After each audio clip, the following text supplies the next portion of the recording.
നമസ്കാരം. ഇന്ന് നമ്മൾ പഠിക്കാൻ പോകുന്ന topic file management in Windows.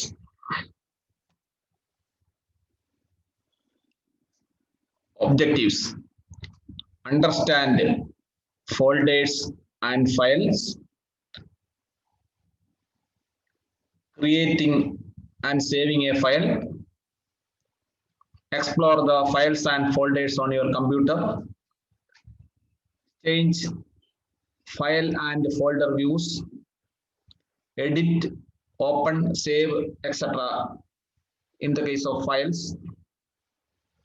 how to copy file, move file, rename file, search a file or folder, delete and retrieval or restore of files. നമുക്ക് ഓരോന്നോരോന്നായിട്ട് നോക്കാം.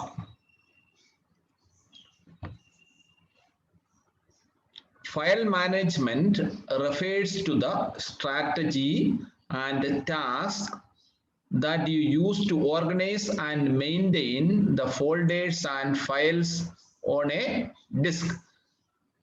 നമ്മൾ കമ്പ്യൂട്ടറിൽ പെർമനന്റ് ആയിട്ട് ഇൻഫർമേഷൻ സ്റ്റോർ ചെയ്യുന്ന സ്ഥലമാണെന്ന് പറയുന്ന ഡിസ്കുകൾ.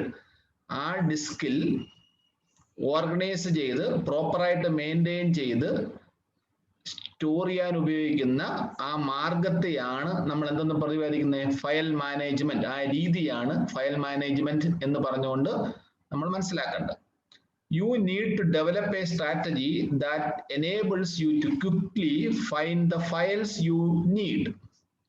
നമ്മൾ നമ്മുടെ കമ്പ്യൂട്ടർ സ്റ്റോർ ചെയ്തിരിക്കുന്ന ഫയൽസ് നമുക്ക് ആവശ്യാനുസരണം എളുപ്പത്തിൽ എടുക്കാൻ പറ്റുന്ന രീതിയിൽ നമ്മൾ പ്രോപ്പറായിട്ട് സ്റ്റോർ ചെയ്യാൻ ഒരു മാർഗം നമ്മൾ കണ്ടെത്തണം. എക്സാമ്പിൾ ആയിട്ട് കമ്പ്യൂട്ടറിൽ എവിടെ ഡേറ്റ കിടന്നാലും അതിനെ സംബന്ധിച്ചോളം യാതൊരു ബുദ്ധിമുട്ടുമില്ല. പക്ഷെ നമുക്ക് ഒരു ഡേറ്റ പ്രോപ്പറായിട്ട് റിട്രീവ് ചെയ്തെടുക്കണമെങ്കിൽ നമ്മൾ ഓർഗനൈസ് ചെയ്ത് തന്നെ അതിനെ സ്റ്റോർ ചെയ്യാൻ ശ്രമിക്കണം. അതിനുള്ള രീതികൾ നമ്മൾ മനസ്സിലാക്കണം. എക്സാമ്പിൾ ആയിട്ട് 2020 ഫയൽസ് ഒരിടത്ത് സ്റ്റോർ ചെയ്യാൻ വിചാരിക്കോ, 2019 ഫയൽസ് വേറൊരിടത്ത് സ്റ്റോർ ചെയ്യോ. ആരെങ്കിലും വന്നിട്ട് നമ്മളോട് പറയാച്ചോ കഴിഞ്ഞ കൊല്ലത്തൊരു ഫയൽ വേണം എന്ന് പറഞ്ഞാൽ അത് പ്രത്യേകം ഒരു ഫോൾഡറിലാണ് അത് സൂക്ഷിച്ച് വെച്ചേക്കുന്നതെങ്കിൽ നമ്മൾ just move to that folder. ആ ഫോൾഡറിലോട്ട് പോയിട്ട് നമുക്ക് അതിനകത്തുള്ള ഫയലുകളെല്ലാം എന്തായിരിക്കും 2019. ആ സ്ട്രാറ്റജിയാണ് നമ്മൾ അവിടെ ഇംപ്ലിമെന്റ് ചെയ്തിരിക്കുന്നത്. അങ്ങനെയാണെങ്കിൽ നമുക്ക് അങ്ങനെ റിട്രീവ് ചെയ്തെടുക്കും. അതിന് ഫോൾഡറും ഉണ്ട്, ഫയൽസും ഉണ്ട്. ഫോൾഡർ എന്ന് പറഞ്ഞാൽ നമ്മൾ ഒരു സെക്ഷന്റെ കൂട്ട് വിചാരിച്ചാൽ മതി. ഫയൽസ് എന്ന് പറഞ്ഞാൽ ഓരോ സെക്ഷനിൽ സ്റ്റോർ ചെയ്തിരിക്കുന്ന ഡേറ്റ സ്റ്റോർ ചെയ്യുന്ന എന്തെന്ന് പറയും? ഫയൽസ് എന്ന് പറയും. Windows provides A variety of files management tools to assist you to do in these tasks. ഈ രീതികളിലൊക്കെ നമുക്ക് ചെയ്യാൻ വേണ്ടി വിൻഡോസ് പല രീതിയിലുള്ള ഫയൽ മാനേജ്മെന്റ് ടൂൾസ് നമുക്ക് നൽകിയിട്ടുണ്ട്. അത് നമുക്ക് പരിശോധിക്കാം. Understanding folders and files. എന്താണ് ഫോൾഡറുകളും ഫയലുകളും എന്ന് നമുക്ക് നോക്കാം. You can use Windows to create folders for storing and organizing files. നമ്മൾ ഫോൾഡേഴ്സ് എന്തിനാണ് ഉപയോഗിക്കുന്നത്? കമ്പ്യൂട്ടറിൽ ഫയലുകൾ സൂക്ഷിക്കാനും അതിനെ ഓർഗനൈസ് ചെയ്ത് സൂക്ഷിക്കാനും വേണ്ടിയാണ് എന്ത് ഉപയോഗിക്കുന്നത്? ഫോൾഡേഴ്സ് ഉപയോഗിക്കുന്നത്. ഇനി അടുത്ത സെന്റൻസ് നോക്കുക. Folders provide A location four storing your important files.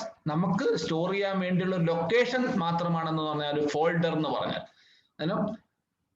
the folder organize files into smaller groups of related files for easy of access and use. അന്നേരം ഫോൾഡറുകൾ നേരത്തെ പറഞ്ഞു, ഫോൾഡർ എന്ന് പറഞ്ഞാൽ നമ്മൾ ഒരു സെക്ഷൻ പോലെ മാത്രം വിചാരിച്ചാൽ മതി. അന്നേരം ഒരു ചെറിയ ഗ്രൂപ്പിൽ അതുമായിട്ട് ബന്ധപ്പെട്ട ഫയലുകളെല്ലാം കൊണ്ട് സൂക്ഷിക്കുക. ഇപ്പൊ എക്സാമ്പിൾ ആയിട്ട് ഒരു ഡിഗ്രി കോഴ്സ് നമ്മൾ പഠിക്കുന്ന കുട്ടിയാണെന്ന് വെച്ചോ, അതിനും സബ്ജക്ട് 1, സബ്ജക്ട് 2, സബ്ജക്ട് 3, സബ്ജക്ട് 4 എന്ന് വെച്ചു. അതിനും സബ്ജക്ട് 1ന്റെ നോട്ടുകളെല്ലാം നമ്മൾ ഡിഗ്രി എന്ന് പറഞ്ഞൊരു ഫോൾഡർ ഉണ്ടാക്കുന്നു. അതിനുശേഷം എന്ത് ചെയ്യുന്നു? 4 സബ് ഫോൾഡേഴ്സ് ഉണ്ടാക്കുന്നതാണ്. Subject 1, subject 2, subject 3, subject 4. ഇനി സബ്ജക്ട് 1-നകത്തും 5 ലെസൺ കാണും, സബ്ജക്ട് 2-നകത്തും 5 ലെസൺ കാണും, സബ്ജക്ട് 3-കകത്തും 5 ലെസൺ കാണും. അതിനും നമ്മൾ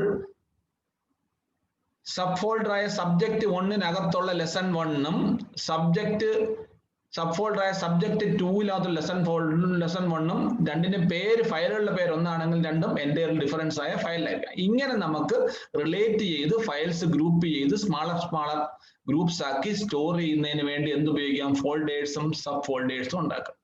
When you create a folder, okay, you give each folder a unique folder name. എന്ന് പറഞ്ഞാൽ ഒരേ സ്ഥലത്ത് ഒരു കാരണവശാലും ഡ്യൂപ്ലിക്കേറ്റ് ചെയ്ത് സ്റ്റോർ ചെയ്യാൻ പറ്റത്തില്ല. നമുക്ക് ഫയൽ നെയിംസ് ഉണ്ടാക്കാൻ പറ്റും. അതാണ് unique file name. That identifies the type of files you store in the folder and the purpose of the folder. നമ്മൾ അത് മനസ്സിലാക്കുന്ന രീതിയിൽ, ഫോർ എക്സാമ്പിൾ ആയിട്ട് നമ്മൾ പറയാം മ്യൂസിക് സ്റ്റോർ ചെയ്തേക്കുന്ന ഫയൽ ആണെങ്കിൽ മ്യൂസിക് ഫയൽസ് ആണ് സ്റ്റോർ ചെയ്തത്, അതിന് ഫോൾഡർ ഉണ്ടാകുമ്പോൾ മ്യൂസിക് ഫയൽസ് എന്ന് കൊടുത്താൽ നമുക്ക് പെട്ടെന്ന് തിരിച്ചറിയാൻ പറ്റും. നമ്മളൊരു പിക്ചേഴ്സ് സ്റ്റോർ ചെയ്തേക്കുന്ന ഫോൾഡറിന് പിക്ചേഴ്സ് എന്ന് കൊടുത്താൽ നമുക്ക് തിരിച്ചറിയാൻ എളുപ്പമുണ്ടാവും. അത്രേ ഉള്ളൂ.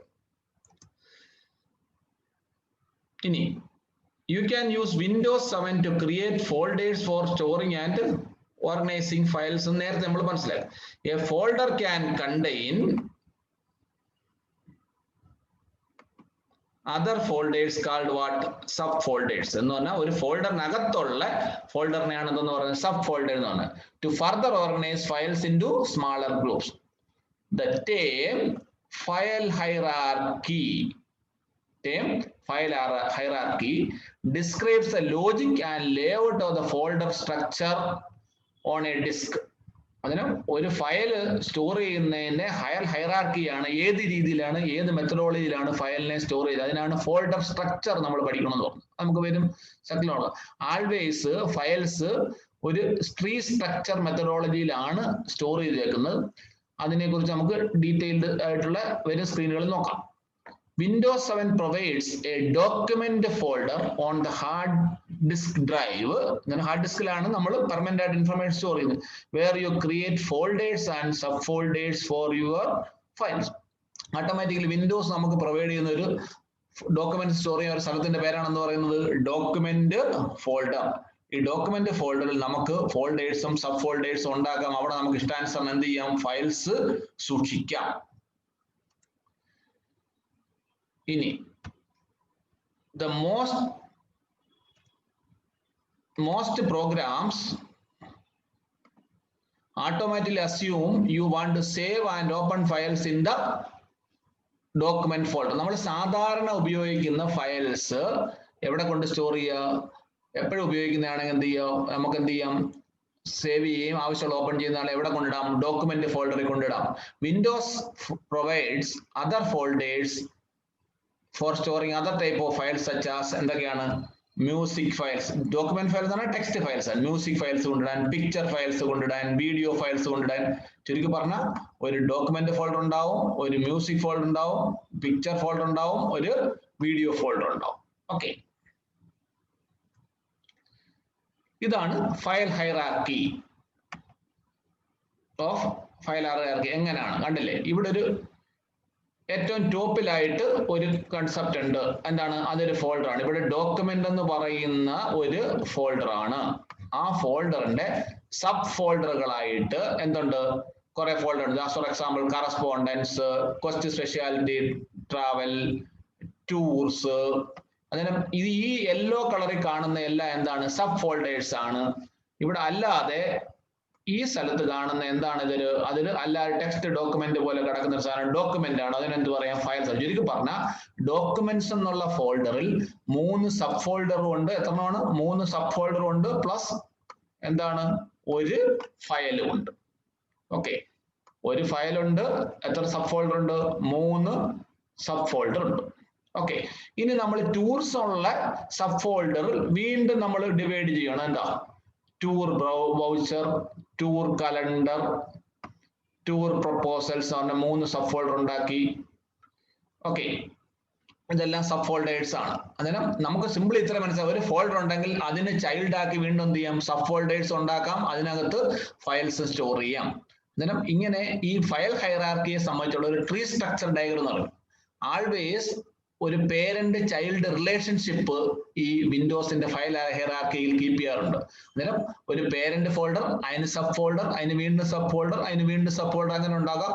ഏത് ഫോൾഡറിൽ നമുക്ക് ഫയൽ ഉണ്ടാക്കാം, ഏത് സബ് ഫോൾഡറിനകത്ത് നമുക്ക് ഫയലുകൾ സൂക്ഷിച്ചു വെക്കാൻ പറ്റും. Okay, creating and saving A file. എന്താണ് ആദ്യം മനസ്സിലാക്കേണ്ടത്? ഫോൾഡറും ഫയലും നമ്മൾ അടിസ്ഥാന വ്യത്യാസം. ഫോൾഡർ എന്ന് പറഞ്ഞാൽ ഒരു സെക്ഷനെ അല്ലെ ഒരു കാറ്റഗറി റെപ്രസെന്റ് ചെയ്യാൻ വേണ്ടി കൊടുക്കുന്ന ഒരു പേര് മാത്രമാണ്. ഫയൽ എന്ന് പറഞ്ഞതാണ് ആക്ച്വൽ ഡാറ്റ സ്റ്റോർ ചെയ്യുന്ന സ്ഥലത്തിനെയാണ് നമ്മൾ എന്തോ സ്റ്റോർ ചെയ്ത് അതിനൊരു പേര് കൊടുക്കുന്നതാണ് പറയുന്നത് ഫയൽ എന്ന് പറയുന്നത്. അതിൽ പല ടൈപ്പുള്ള ഫയൽസ് ഉണ്ട്. ഡോക്യുമെന്റ് ഫയൽസ് ഉണ്ട്, പിക്ചർ ഫയൽസ് ഉണ്ട്, ഓഡിയോ ഫയൽസ് ഉണ്ട്, വീഡിയോ ഫയൽസ് ഉണ്ട്. ഇങ്ങനെ പല ടൈപ്പിലുള്ള ഫയൽസ് അവൈലബിൾ ആണ്. എക്സിക്യൂട്ടീവ് ഫയൽസ് ഉണ്ട്, ഓക്കെ, ബൈനറി ഫയൽസ് ഉണ്ട്, ഇങ്ങനെ പല തരത്തിലുള്ള ഫയൽസ് ഉണ്ട്. Any document you create with a program is temporarily stored in RAM. RAM എന്ന് പറഞ്ഞാൽ എന്താണ്? RAM is a primary memory. അന്നേരം റാൻഡം ആക്സസ് മെമ്മറി എന്ന് പറയും. Random access memory. അന്നേരം നോർമലി നമ്മൾ സ്റ്റോർ ചെയ്യുന്ന സാധനങ്ങൾ കമ്പ്യൂട്ടറിന്റെ പ്രൈമറി മെമ്മറിയിലാണ് ഇരിക്കുന്നത്. If the power fails, then everything in the RAM is lost. എപ്പോഴെങ്കിലും സമയത്ത് പവർ ഫെയിലിയർ ഉണ്ടായാൽ റാമിൽ സൂക്ഷിച്ചു വെക്കുന്ന, റാം എന്ന് പറയുന്ന റാൻഡം ആക്സസ് മെമ്മറിയിൽ സൂക്ഷിച്ചു വെച്ചിരിക്കുന്ന ഇൻഫർമേഷൻസ് നമുക്ക് നഷ്ടപ്പെടും. You must save your documents to a disk. Disk എന്ന് പറഞ്ഞാൽ നമ്മുടെ സെക്കൻഡറി സ്റ്റോറേജ് ഡിവൈസിലോട്ട് പ്രോപ്പർ ആയിട്ട് നമ്മൾ സൂക്ഷിച്ചിരിക്കണം. എന്നാലേ നമുക്ക് പവർ ഫെയിലിയർ ഉണ്ടായാലും അല്ലെങ്കിൽ ഫ്യൂച്ചർ യൂസ് ചെയ്യാവുന്ന പരുവത്തിൽ യൂസ് ചെയ്യാം. അതിനെയാണ് സെക്കൻഡറി സ്റ്റോറേജ് മീഡിയ എന്ന് പറയുന്നത്. കമ്പ്യൂട്ടറിനകത്ത് പെർമനന്റ് ആയിട്ട് സൂക്ഷിച്ചിരിക്കുന്ന സെക്കൻഡറി സ്റ്റോറേജ് മീഡിയ ഒരു എക്സാമ്പിൾ ആണ് hard disk. You must save your documents to a disk either before you exit the program or periodically while you use the programs. Okay, രണ്ട് പ്രധാനപ്പെട്ട points ആണ്. Okay, ഒന്നുകിൽ നമ്മൾ ആ പ്രോഗ്രാമിൽ നിന്ന് ഒരു എഡിറ്ററിൽ നിന്നുകൊണ്ട് കണ്ടന്റ് ടൈപ്പ് ചെയ്യാൻ വെച്ചോ, ആ കണ്ടന്റ് ടൈപ്പ് ചെയ്ത് തീർന്നിട്ട് അവസാനം പ്രോപ്പർ ആയിട്ട് സേവ് ചെയ്ത് വെക്കുക. അല്ലെങ്കിൽ എന്താണ്, നമ്മൾ പവർ ഫെയിലിയർ ഒക്കെ ഉണ്ടാവാൻ ചാൻസ് ഉള്ള സ്ഥലത്തൊക്കെയാണ് ജോലി ചെയ്യുന്നുണ്ടെങ്കിൽ പീരിയോഡിക്കലായിട്ട് ഇടയ്ക്കിടയ്ക്ക് ഗ്യാപ്പ് കിട്ടുമ്പോൾ നമ്മൾ എന്താണ് ഫയൽ സേവ് വെച്ചുകൊണ്ടിരിക്കും. അന്നേരം നമ്മൾ ഒരു 5 ലൈൻ ടൈപ്പ് ചെയ്ത് സേവ് ചെയ്തു, പിന്നെ 5 ലൈൻ ടൈപ്പ് ചെയ്ത് സേവ് ചെയ്യുന്നതിന് മുമ്പ് കറണ്ട് പോയാൽ നമുക്ക് എന്താണ് ഗുണം? നമുക്ക് ആദ്യം സ്റ്റോർ വെച്ചിട്ടുള്ള എന്താണ് 5 ലൈനുകൾ നമുക്ക് റിട്രീവ് ചെയ്തെടുക്കാൻ സാധിക്കും. അന്നേരം ഫയൽ സേവ് ചെയ്യണമെങ്കിൽ എന്ത് വേണം? ഫയലിനൊരു പേര് വേണം. അന്നേരം when you save a document it is recorded into a file on a disk. Okay, ഒരു പേര് ഉണ്ടായെങ്കിൽ നമുക്കൊരു ഫയൽ സൂക്ഷിക്കാൻ പറ്റും. അതെവിടെ സ്റ്റോർ ചെയ്യും? റെക്കോർഡ് ചെയ്ത് വെക്കും, ഡിസ്കിൽ റെക്കോർഡ് ചെയ്ത് വെക്കും. The program you are using will add a file extension at the end of the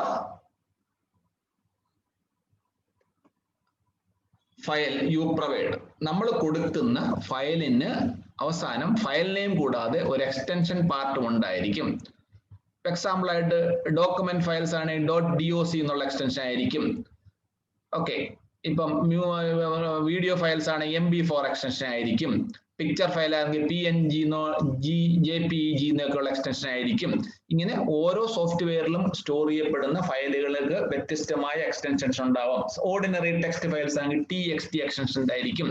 അതിന് ഫയൽ എക്സ്റ്റൻഷൻസ് ഐഡന്റിഫൈ എന്താണ് the type of the file, for example document file, video file, music file, etc.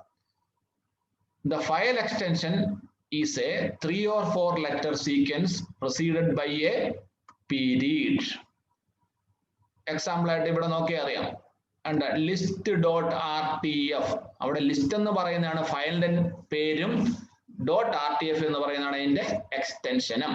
അന്നേരം RTF extension ഉള്ള files എല്ലാം നമുക്ക് ഒരു category ആയിട്ട് കൂട്ടാം. ഇപ്പൊ DOC എക്സ്റ്റൻഷൻ ഉള്ള ഫയൽ എല്ലാം മൈക്രോസോഫ്റ്റ് വേർഡിൽ ഓപ്പൺ ചെയ്യുന്ന ഫയലാണെന്ന് വിചാരിക്കാം. ഇങ്ങനെ ഓരോരോ ആപ്ലിക്കേഷൻ സോഫ്റ്റ്വെയർ ഉണ്ടാക്കുന്ന ഫയൽസിന് ഓരോ ടൈപ്പ് എക്സ്റ്റൻഷൻ ഉണ്ടായിരിക്കാം.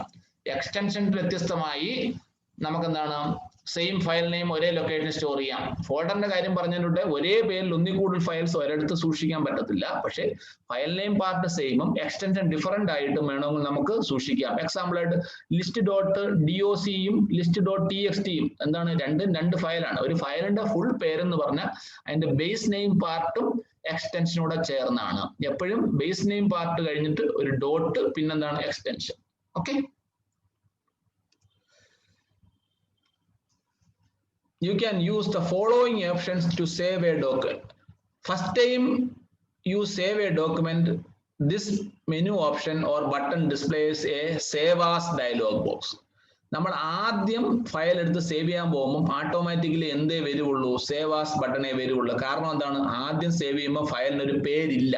പേരില്ലാത്തതുകൊണ്ട് എവിടെ സ്റ്റോർ ചെയ്യണം, ഏത് പേര് സ്റ്റോർ ചെയ്യണം, ഏത് ഫോൾഡർ സ്റ്റോർ ചെയ്യണം, ഏത് ഡ്രൈവ് സ്റ്റോർ ചെയ്യണം, ഇങ്ങനെയുള്ള ചോദ്യങ്ങൾക്കെല്ലാം നമ്മൾ ഉത്തരം കൊടുക്കേണ്ടി വരും. അന്നേരം first time you save A document, this option or button, ഒന്നിൽ ഇങ്ങനെ ഫയലിനകത്ത് സേവ് എന്ന ഓപ്ഷൻ, അല്ലെങ്കിൽ സേവിന്റെ ഫ്ലോപ്പി ഡിസ്കിന്റെ പടമുള്ള button, save as dialog box so that you can select the drive എന്ന് പറഞ്ഞാൽ ഏത് ലൊക്കേഷനിൽ ഓരോ ഡ്രൈവിലും ഇന്ന ഫോൾഡറിനകത്ത് and the folder where you want to save the files so that you can enter a name. അന്നേരം നമ്മൾ ഫയൽ സേവ് ചെയ്യുമ്പോൾ ഇന്ന ഡ്രൈവ് എന്താണെന്ന് നമുക്ക് വിശദമായി പിന്നെ പറയും. ഇന്ന ഡ്രൈവിൽ ഇന്ന ഫോൾഡറിൽ ഇന്ന പേരിലായിരിക്കണം ഫയൽ സേവ് ചെയ്യേണ്ടത്. If you open a previously saved document, make changes to the document. നമ്മൾ നിലവിലുള്ള ഒരു ഫയൽ വീണ്ടും ഓപ്പൺ ചെയ്യുന്നു, എന്തെങ്കിലും കണ്ടന്റ് ആഡ് ചെയ്യോ, കുറച്ച് കണ്ടന്റ് മോഡിഫൈ ചെയ്യോ, എന്തെങ്കിലും കണ്ടന്റ് റിമൂവ് ചെയ്യോ ഒക്കെ ചെയ്താൽ പിന്നെ എന്താണ്, പുതിയ വേർഷനുള്ള കാര്യം നമ്മൾ പെർമനന്റ് ആയിട്ട് സേവ് ചെയ്യണം. Previous version of the document and save the document in the same folder under the same name. അങ്ങനെ എന്താണ് സേവ്, പിന്നെ സേവ് പറയുമ്പോൾ എന്താണ് സേവ് ചെയ്യുന്നത്, ആദ്യമുള്ള കണ്ടന്റ് മാഞ്ഞു പോയിട്ട് പുതിയ വരുന്ന മോഡിഫിക്കേഷൻ അനുസരിച്ചുള്ള കണ്ടന്റ് ആയിരിക്കും സേവ് ചെയ്യപ്പെടുന്നത്. അങ്ങനെ സേവാസും ഉണ്ട്, സേവ് ഉണ്ട്. സേവാസ് എപ്പോഴാണ്, ഫയൽ ആദ്യം സേവ് കൊടുത്താൽ സേവ് ആസ് ഡയലോഗ് ബോക്സ് ആണ് കാണിക്കുന്നത്. പിന്നെ ഫ്യൂച്ചർ സേവിങ്ങിന് വേണ്ടി എന്ത് ചെയ്യും, നമ്മൾ സേവ് ബട്ടൺ കൊടുക്കുമ്പോൾ അത് സേവ്ഡ് ആയിക്കോളും, അതേ പേരിൽ അതേ ലൊക്കേഷനിൽ സേവ് ആവും. ഇനി ഒരിക്കൽ സേവ് ചെയ്ത ഫയൽ വീണ്ടും നമ്മളെടുത്ത് സേവ് ആസ് കൊടുത്താൽ നിലവിലുള്ള ഫയലിലെ കണ്ടന്റിനെ മറ്റൊരു പേരിൽ നമുക്ക് സേവ് ചെയ്യണമെങ്കിൽ എന്ത് ഓപ്ഷൻ ഉപയോഗിക്കാം, ഫയൽ സേവ് ആസ് ഓപ്ഷൻ നമുക്ക് ഉപയോഗിക്കാം. മനസ്സിലാക്കാണെന്ന് വിചാരിക്കുന്നു. നിലവിലുള്ള ഒരു ഫയൽ എടുത്ത് നമ്മൾ എന്തെങ്കിലും ഒന്നോ രണ്ടോ ലൈൻ ആഡ് ചെയ്തിട്ട് എന്ത് ചെയ്താൽ റിമൂവ് ചെയ്തിട്ട് ഇനി മോഡിഫിക്കേഷൻ വരുത്തിയിട്ട് ഫയൽ സേവ് ആസ് എന്നാണ് കൊടുക്കുന്നെങ്കിൽ എന്ത് സംഭവിക്കും, നിലവിൽ എ എന്നാണ് ഫയലിന്റെ പേരെങ്കിൽ നമ്മൾ സേവ് ആസ് ബി എന്ന് പറഞ്ഞാൽ എയിലെ കണ്ടന്റും കാണും, എയിലെ കണ്ടന്റും പിന്നെന്താണ് ബിയിലെ കണ്ടന്റ് കോപ്പിയും ബി എന്നുള്ള ഫയലും ഉണ്ടാവും വിത്ത് ന്യൂ മോഡിഫിക്കേഷൻസ്. എയിൽ പഴയ കോപ്പി ആയിരിക്കും, ബിയിലായിരിക്കും പുതിയ കോപ്പി കിടക്കും. Save as with a new name. ഇപ്പോഴും ഫയലിന്റെ കോപ്പി എടുക്കാനൊക്കെ നമുക്ക് സേവ് ആസ് പറഞ്ഞു വേണമെങ്കിലും കോപ്പി എടുക്കാം. This file menu always displays a save. Okay, ഇതാണ് സേവ് ആസ്, നേരത്തെ പറഞ്ഞ കാര്യമാണ്. A dialog box you can select the drive folder where you want to save the files so that you can enter the name. You can use this menu option to save a previously saved file on a disk in a different folder under a different name. Some conditions of these three options, combinations of these three options. അന്നേരം നമ്മൾ save as എപ്പോഴാണ് ഉപയോഗിക്കുന്നത്, നിലവിലുള്ള ഒരു ഫയലിനെ വേറൊരു സ്ഥലത്തോട്ട് save ചെയ്യാനോ, അതേ ഫോൾഡറിൽ തന്നെ വേറൊരു പേര് സേവ് ചെയ്യാനോ, വേറൊരു ഫോൾഡർ സേവ് ചെയ്യാനോ, ഈ മൂന്ന് ആവശ്യങ്ങൾക്ക് ഉപയോഗിക്കാം. 3 പോയിന്റ്സും പ്രധാനപ്പെട്ടതാണ്. ഒരു ഫയലിന്റെ കോപ്പി എടുക്കാനാണ് യഥാർത്ഥ ഉപയോഗിക്കുന്നത്. കോപ്പി ചെയ്യുമ്പോൾ വേറൊരു സ്ഥലത്തോട്ട് കോപ്പി എടുക്കാം, വേറെ ഡിസ്കിലോട്ട് കോപ്പി ചെയ്യാം, വേറൊരു ഫോൾഡറിലോട്ട് കോപ്പി ചെയ്യാം, പിന്നെന്താണ് വേറൊരു പേരിൽ നമുക്ക് സൂക്ഷിക്കാം. അല്ലെങ്കിൽ ഇതിന്റെ കോമ്പിനേഷൻസ് ഉണ്ട് എന്ന് പറഞ്ഞാൽ വേറൊരു സ്ഥലത്തോട്ട് നമ്മൾ കോപ്പി ചെയ്യുമ്പോൾ വേറൊരു പേര് കൊടുത്ത് വേണമെങ്കിൽ നമുക്ക് സേവ് ചെയ്യാൻ പറ്റും. ഇതാണ് സേവ് ആസ് ഡയലോഗ് ബോക്സ്. കണ്ടില്ലേ, ഇവിടെ ആദ്യം സേവ് ആസ് ഡയലോഗ് ബോക്സിന്റെ പാർട്സ് നമുക്ക് ശ്രദ്ധിച്ചാൽ അവിടെ ആദ്യം സേവ് ആസ് എന്നുള്ള സാധനമുണ്ട്. പിന്നെന്താണ് സേവ് ഇൻ ലൊക്കേഷൻ ആണ് ഈ പറഞ്ഞേക്കുന്നത്, എവിടാണോ സേവ് ചെയ്യപ്പെടുന്ന ലൊക്കേഷൻ. അതിപ്പം റിമൂവബിൾ ഡിസ്ക് എന്ന് പറയുന്ന ഡ്രൈവിലാണ് നമ്മൾ സേവ് ചെയ്യുന്നത്. സേവ് ചെയ്യുമ്പോൾ എന്ത് പേര് കൊടുക്കണമെന്നുള്ളതാണ് ഇവിടെ പറഞ്ഞിട്ടുള്ളത്. അതിന്റെ ഫയലിന്റെ ടൈപ്പ് ആണ് ഞാൻ ഇവിടെ പറഞ്ഞത്, ഫയൽ ടൈപ്പ്. അന്നേരം ഫയലിന്റെ ലൊക്കേഷൻ പറയണം, ഡ്രൈവ് പറയണം, ഫോൾഡർ ലൊക്കേഷൻ പറയണം, ഫയൽ നെയിം പറയണം, ആൻഡ് എക്സ്റ്റൻഷൻ പറയണം. ഇങ്ങനെയൊക്കെയാണ് നമുക്ക് സേവ് ആസ് യൂസ് ചെയ്യാൻ സാധിക്കുന്നത്. ഇനി using Windows libraries. A library gather files and folders from different locations on your computer and display them in one location. ഇപ്പൊ നമ്മുടെ ലൈബ്രറി എന്നൊരു ഫ്ലോറിലുണ്ട്, നമ്മുടെ കമ്പ്യൂട്ടറിനകത്ത് കുറെ ഡോക്യുമെന്റ്സ് ഉണ്ടെന്ന് വിചാരിക്കും. അന്നേരം ഡോക്യുമെന്റ്സ് ഓപ്പൺ ചെയ്യുമ്പോൾ എന്താണ്, ഡോക്യുമെന്റ് ടൈപ്പ് ഫയൽസ് നമ്മുടെ കമ്പ്യൂട്ടറിലുള്ള എല്ലാം കൂടെ എവിടെ എടുത്ത് കാണിക്കും, ഈ ഡോക്യുമെന്റ് എന്നുള്ള കമ്പ്യൂട്ടറിന്റെ ഡീഫാൾട്ട് ആയിട്ട് വിൻഡോസ് ഇൻസ്റ്റാൾ ചെയ്യുമ്പോൾ വരുന്ന ഡോക്യുമെന്റ്സ് എന്നുള്ള ഫോൾഡറിൽ എല്ലാ ഡോക്യുമെന്റ്സ് ഫയൽസും അവൈലബിൾ ആയിരിക്കും. കമ്പ്യൂട്ടറിൽ അവിടെ എവിടെയും സ്റ്റോർ ചെയ്യുന്ന എല്ലാം കാണും. പാത്ത് ഉൾപ്പെടെ നമുക്ക് അവിടെ കാണിച്ചു. A library is not a folder that stores files, rather അതൊരു ഫോൾഡർ അല്ല actually, rather a way of viewing similar type of documents, ഒരു ടൈപ്പ് ഡോക്യുമെന്റ് ആണ് documents that you have stored in multiple locations on your computer. നമ്മുടെ library എന്ന് പറഞ്ഞ സ്ഥലത്ത്, ഇപ്പൊ example നമ്മൾ ലൈബ്രറി പോകുന്ന ബുക്സ് നോക്കാൻ വേണ്ടി, ബുക്സ് നോക്കണം നമ്മൾ എവിടെ പോകും? ലൈബ്രറി പോകും. അവിടെ പല രീതിയിലുള്ള ബുക്സുകളുണ്ട്. അതേപോലെ തന്നെ നമ്മുടെ കമ്പ്യൂട്ടറിലുള്ള ഡോക്യുമെന്റ്സ് എല്ലാം കൂടെ എവിടെ കിടക്കുന്ന എല്ലാം കൂടെ ഗ്യാദർ ചെയ്തൊരു കളക്ഷൻ ആയിട്ട് എവിടെ പോയി നോക്കിയാൽ കാണാൻ പറ്റും? ഡോക്യുമെന്റ്സിൽ നോക്കിയാൽ കാണാൻ പറ്റും. ഓക്കെ, അതുപോലെ music files, picture files, videos, ഇങ്ങനെയുള്ള കാര്യങ്ങളൊക്കെ ഇതൊക്കെ ഡീഫാൾട്ട് ആയിട്ട് ലൈബ്രറിയുടെ പാർട്ടായിട്ട് വരുന്ന ഫോൾഡേഴ്സ് ആണ്. Document folders, music folders, picture folders, video folders, etcetera etcetera. Okay, thank you. നമ്മൾ ഈ സെഷന്റെ ഫസ്റ്റ് പാർട്ട് തീർന്നു. Wait for next session.